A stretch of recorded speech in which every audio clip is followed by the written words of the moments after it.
Historically, economic development was about going out and finding that big company that wasn't in your territory and bringing them in.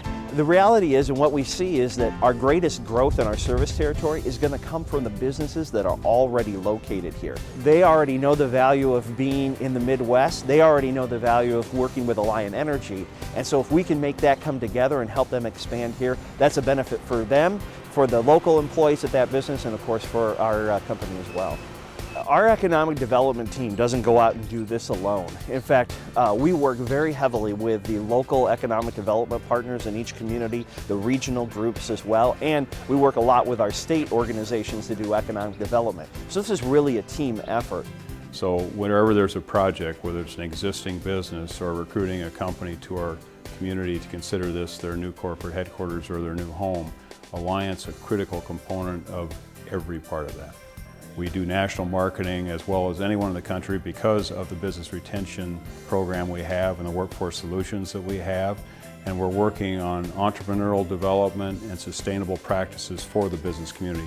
And Alliant Energy is involved in every one of those things, not only as an investor in what we do, but more importantly, investing human capital in what we do.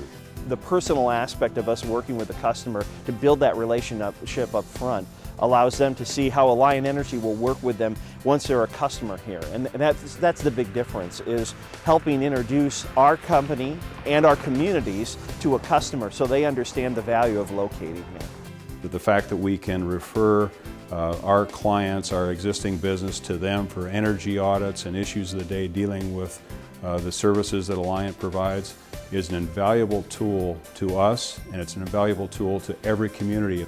We don't just hand them materials about economic development, but we also include materials about energy efficiency, because that's one of the best ways that we can incent them to come here.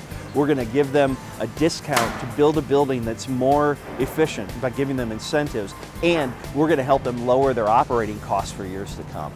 Obviously, it's good for the company, and I think we've looked at that historically as the key piece of this. But when you think about how good it is for a community to bring in a new business or to expand an existing business that not only helps those current employees, but brings in more employees to a factory, and then if you think about the impact it can have on customers and their costs over a long period of time, that's the full economic development story. And it's not just a benefit to the company to have a new business, it's a benefit to the community, and it's a benefit to all of our other customers as well.